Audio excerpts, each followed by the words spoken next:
ಸರ್ಕಾರಿ ಉದ್ಯೋಗದ ನಿರೀಕ್ಷೆಯಲ್ಲಿದ್ದ 10ನೇ ತರಗತಿ ಪಾಸ್ ಆದ ಅಭ್ಯರ್ಥಿಗಳಿಗೆ ಎಲ್ಲಿದೆ ಒಂದು ಭರ್ಜರಿ ಸಿಹಿ ಸುದ್ದಿ. ಹೌದು, ಭಾರತೀಯ ಅಂಚೆ ಇಲಾಖೆಯು ಗ್ರಾಮೀಣ ಡಾಕ್ ಸೇವಕ್ ನೇಮಕಾತಿಗಾಗಿ ಅಧಿಕೃತ ಅಧಿಸೂಚನೆಯನ್ನ ಪ್ರಕಟಿಸಿದ್ದು ಒಟ್ಟು 25,000ಕ್ಕೂ ಅಧಿಕ ಹುದ್ದೆಗಳಿಗೆ ಅರ್ಜಿಯನ್ನು ಆಹ್ವಾನಿಸಲಾಗಿದೆ. ಈ ನೇಮಕಾತಿಯಲ್ಲಿ branch post master, assistant branch post master ಹಾಗೂ ಡಾಕ್ ಸೇವಕ್ ಹುದ್ದೆಗಳನ್ನ ಭರ್ತಿ ಮಾಡಿಕೊಳ್ಳಲಾಗುತ್ತದೆ. ವಿಶೇಷ ಅಂದ್ರೆ ಈ ಉದ್ಯೋಗಕ್ಕೆ ಯಾವುದೇ ಲಿಖಿತ ಪರೀಕ್ಷೆ ಅಥವಾ ಸಂದರ್ಶನ ಇರೋದಿಲ್ಲ. ಬದಲಾಗಿ 10ನೇ ತರಗತಿಯಲ್ಲಿ ಪಡೆದ ಅಂಕಗಳ ಮೆರಿಟ್ ಆಧಾರದ ಮೇಲೆ ನೇರವಾಗಿ ಅಭ್ಯರ್ಥಿಗಳನ್ನ ಆಯ್ಕೆ ಮಾಡಲಾಗುತ್ತೆ.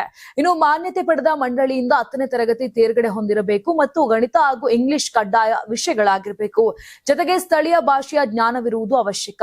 ಇನ್ನು ಸೆಪ್ಟೆಂಬರ್ 21, 2026 ಅನ್ವಯ ಕನಿಷ್ಠ 18ರಿಂದ ಗರಿಷ್ಠ 40 ವರ್ಷದೊಳಗಿನವರು ಅರ್ಜಿಯನ್ನ ಸಲ್ಲಿಸಬಹುದು.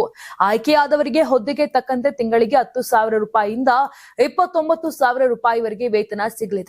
ಅರ್ಜಿ ಸಲ್ಲಿಸಲು ಬಯಸುವವರು ಪ್ರಮುಖ ದಿನಾಂಕಗಳನ್ನ ಗಮನಿಸಿಕೊಳ್ಳಿ. ಆಗಸ್ಟ್ 31ರಿಂದ ಒನ್ ಟೈಮ್ ನೋಂದಣಿ ಆರಂಭವಾಗಲಿದ್ದು ಸೆಪ್ಟೆಂಬರ್ 2ರಿಂದ ಆನ್ಲೈನ್ ಅರ್ಜಿ ಸಲ್ಲಿಕೆ ಶುರುವಾಗಲಿದೆ. ಅರ್ಜಿ ಸಲ್ಲಿಸಲು ಕೊನೆಯ ದಿನಾಂಕ ಸೆಪ್ಟೆಂಬರ್ 19, 2026 ಆಗಿದೆ ಅಂತ ತಿಳಿದು ಬಂದಿದೆ. ಇನ್ನು ಅರ್ಹ ಹಾಗೂ ಆಸಕ್ತ ಅಭ್ಯರ್ಥಿಗಳು ಅಂಚೆ ಇಲಾಖೆಯ ಅಧಿಕೃತ ವೆಬ್ಸೈಟ್ ಮೂಲಕ ಆನ್ಲೈನ್ ನಲ್ಲಿ ಅರ್ಜಿಯನ್ನ ಸಲ್ಲಿಸಬಹುದಾಗಿದೆ. 10ನೇ ತರಗತಿಯ ಅಂಕಗಳ ಮೇಲೆಯೇ ಸಿಗುವ ಈ ಸುವರ್ಣ ಅವಕಾಶವನ್ನ ಅರ್ಹರು ತಪ್ಪಿಸಿಕೊಳ್ಳದೆ ಬಳಸಿಕೊಳ್ಳಿ.